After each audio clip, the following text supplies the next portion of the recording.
मेरे प्यारे साथियों, वाहिगुरु जी का खालसा, वाहिगुरु जी की फतेह। आज समुच्चा सिख जगत धन धन साहिब श्री गुरु गोबिंद सिंह जी महाराज का पवित्र पावन प्रकाश दिहाड़ा मना रहा है।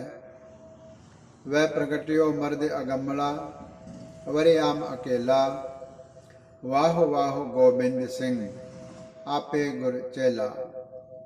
ऐसी महान हस्ती के प्रकाश दिहाड़े पर सर्वप्रथम मैं आप सभी को लख लख बधाई देता हूँ।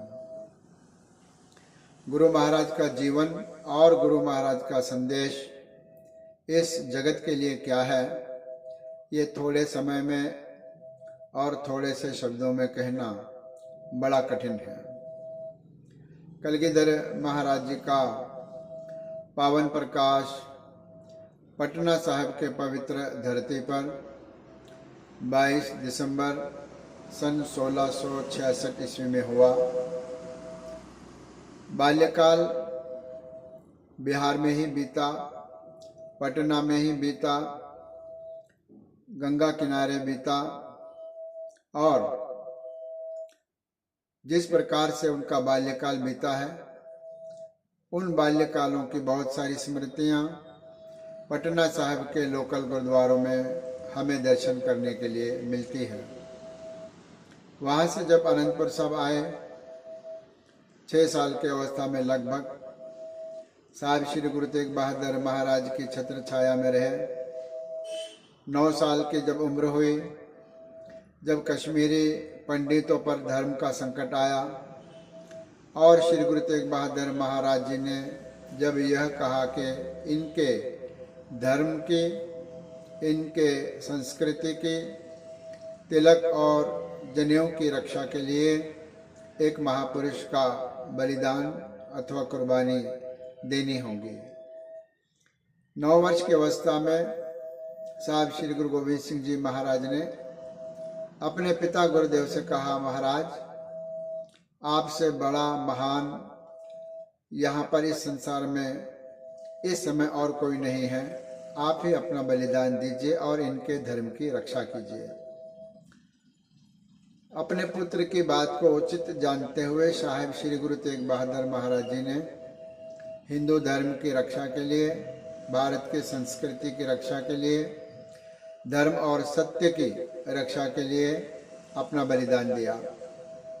साहिब श्री गुरु गोबिंद सिंह जी महाराज ने एक वैसाख वाले दिन आनंदपुर साहिब के अंदर सन 1699 ईस्वी को खालसा पंथ की साधना की और कहा, आज्ञा पई अकाल की।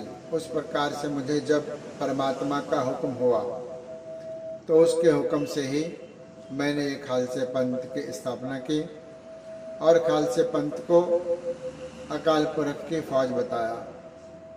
खालसा अकाल पुरख की फौज, प्रगट्यो खालसा परमात्मा की मौज। परमात्मा के मन के अंदर की मौज के द्वारा इस खालसे पंथ का निर्माण हुआ है, इस खालसे पंथ की सृजना हुई है। जब तक यह संसार रहेगा, खालसा पंथ इस संसार में रहेगा, क्योंकि यह किसी व्यक्ति द्वारा, महापुरुष द्वारा नहीं बनाया गया है, यह अकाल पुरख के आज्ञा द्वारा बनाया गया है। खालसे को साहिब श्री गुरु गोबिंद सिंह जी महाराज ने संत सिपाही का स्वरूप दिया, कंसेप्ट दी। खालसा संत भी है और खालसा सिपाही भी है। जो अमृत पान करके सिंह सजता है वह संत भी है और आवश्यकता पड़ने पर वह सिपाही भी है। सिपाही का अर्थ है जो धर्म की रक्षा करे, देश की रक्षा करे, जुल्म बर्दाश्त न करे, जुल्म देख करके गरीब की, मासूम की भी रक्षा करे, वह सिंह है, वह खालसा है। इस प्रकार से साहिब श्री गुरु गोबिंद सिंह जी महाराज को अकारण ही 14 युद्ध लड़ने पड़े। किसी भी युद्ध में पहल गुरु गोबिंद सिंह जी महाराज की तरफ से नहीं थी। केवल विरोधियों ने, आक्रमणकारियों ने आकर के अपनी शक्ति जब बताई, आक्रमण जब किया, तो प्रतिकार के रूप में उन्हें रोकने के लिए साहिब श्री गुरु गोविंद सिंह जी महाराज को युद्ध करना पड़ा। साहिब श्री गुरु गोविंद सिंह जी महाराज युद्ध के पक्ष में कभी भी नहीं थे, लेकिन जब आन पड़ती है जब बाण लागियो तब रोष जागियो। जब इस प्रकार के हालात हो गए कि युद्ध के अलावा कोई रास्ता न बचा, तो साहिब श्री गुरु गोविंद सिंह जी महाराज ने युद्ध किया। अपने 4 साहिबजादों को सत्य की रक्षा के लिए कुर्बान किया। साहिबजादा बाबा अजीत सिंह जी, साहिबजादा बाबा जुझार सिंह जी, इनको अपने हाथों से तैयार करके युद्ध भूमि में भेजा ताकि भारत के धर्म की रक्षा हो सके। और छोटे साहिबजादे निर्दोष होते हुए उनका बलिदान हुआ। सरहंद के अंदर जीवित दीवार में चिनवाकर उन्हें शहीद किया गया। चारों अपने पुत्रों को इस धर्म के ऊपर, देश के ऊपर, संस्कृति के ऊपर कुर्बान करके फिर कहा, इन पुत्रन के शीश पर वार दिए सुत चार मुँह तो क्या भया, जीवित कई हजार। यह जीवित जो मेरा खालसा है, यह मेरा पुत्र है, सभी खालसे मेरे पुत्र हैं। इनके ऊपर मैंने अपने 4 साहिबजादों को कुर्बान कर दिया ताकि यह आगे भविष्य में ठीक से रहे, सर उठा के रहे, अच्छे से रहे।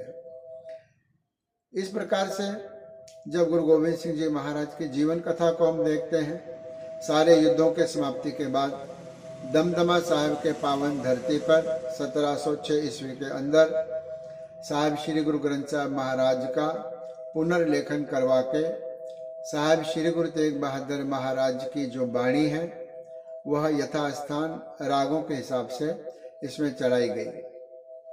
इस प्रकार से गुरु ग्रंथ साहिब महाराज की संपूर्णता दमदमा साहिब के पावन स्थान में हुई।